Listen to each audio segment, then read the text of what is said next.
Hey everyone, this is Bruce Mufson, LCSW from SUNRIDGE of Nevada.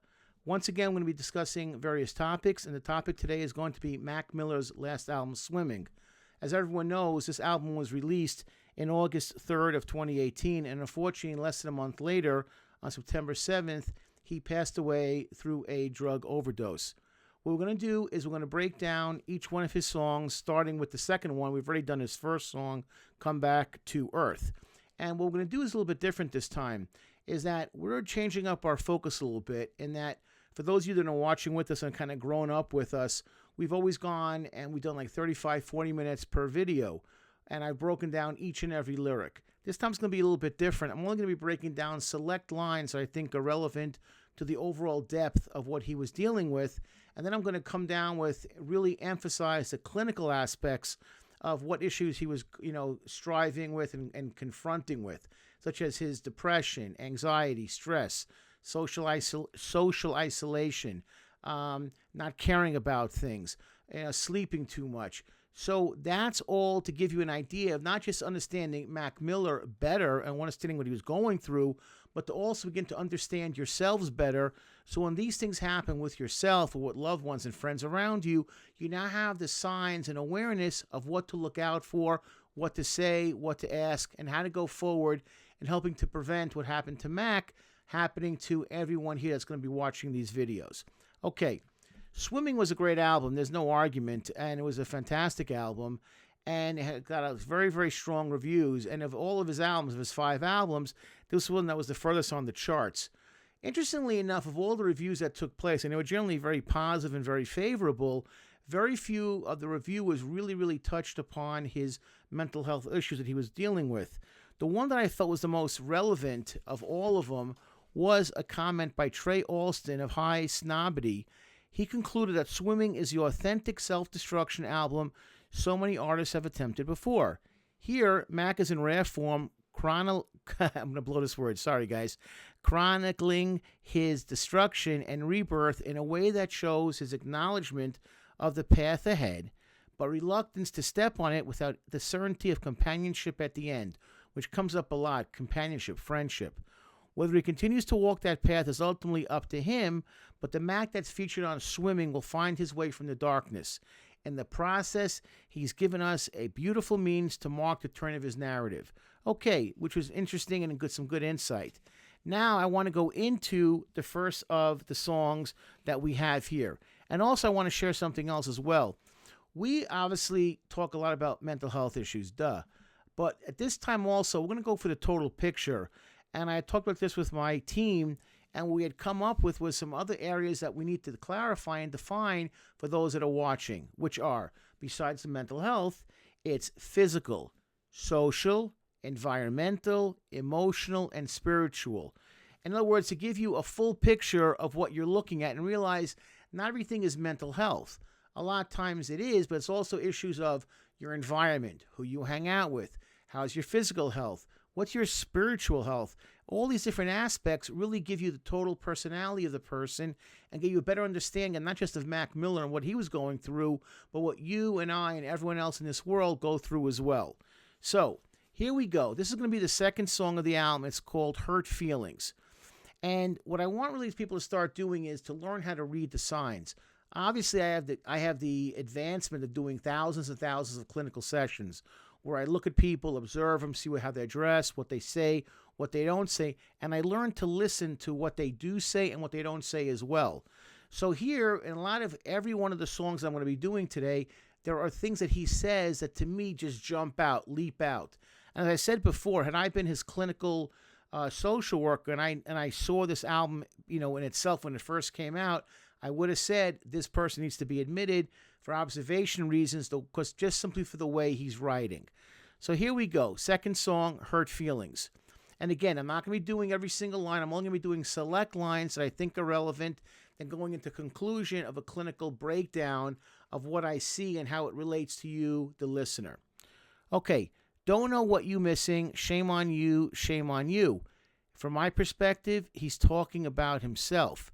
He's missing out on being happy and also being drug-free. Then it goes on. It goes, I paid the cost to see your party face.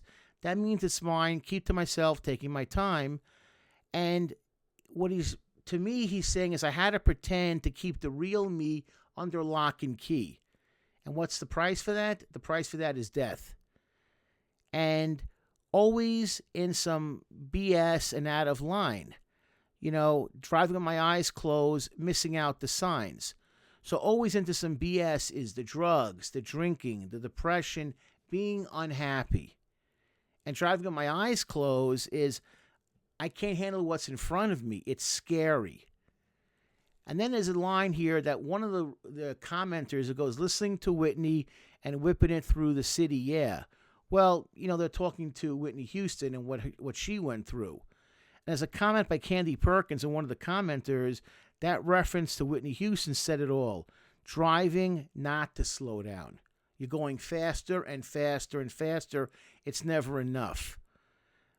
But I'm way too much on my shoulders. Please hold me down. Bring me back to earth. I'm floating. I'm not where I should be. I'm not tethered to reality. I keep my head above the water. And boy, that reference, water, is in almost all the songs. The water, the water, the water. That reference is there over and over. I'll be getting richer, but it only made me crazy. So money, clearly, and fame did not make him happy, something that we always tend to forget. And I always said I want it all, but it's not enough. Not enough. Then what? How do we really handle success? Because it's lonely at the top. Who do you have with you on the ride? Then it goes further down. It says everything is strange, everybody tripping. Yeah, nothing is calm, nothing is settled.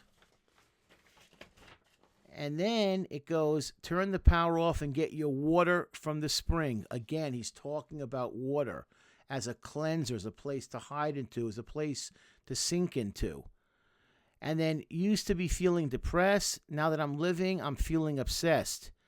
He didn't say, when he said depressed, he didn't say content or relaxed or at ease. He's feeling obsessed.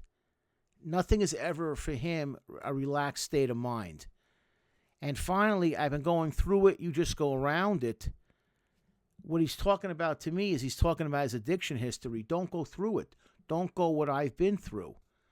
Now, what is the point of this song from a clinical perspective? The goal with this song and everything else, I want viewers to listen to certain lyrics and realize what is really being said. And that goes to the conversations that we have with ourselves, with friends, and with family. There's a concept in therapy of speak less and listen more. The older I get, the more sessions that I do, I let the person talk. Because the more they talk, the more I understand where they're coming from. I observe. I look for body language. I look how they're dressed. I look at what they're saying, what they're not saying. I look how they even sit. Are they sitting like this? Are they sitting with the hoodie over their face? I mean, those are obvious signs.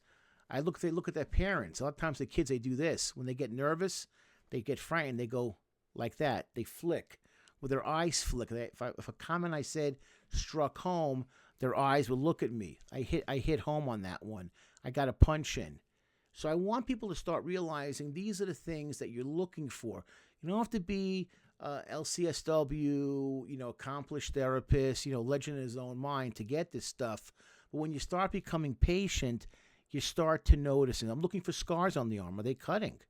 What am I looking for? And that's what I do when I'm in therapy. More you say, the better I understand you. And this will help you understand your friends. And if they are in trouble, listen. Just even their haircuts. When I see a kid changing his hairstyle, there's a question in my mind, why? Why? I've had the same haircut since I've been 5. 50 years later, I'm still the same haircut. A lot less hair, but it's still the same haircut. These are like these keys that give it away. Learn to have the confidence to say, is everything all right with you? And do you need my support? Will you need it more?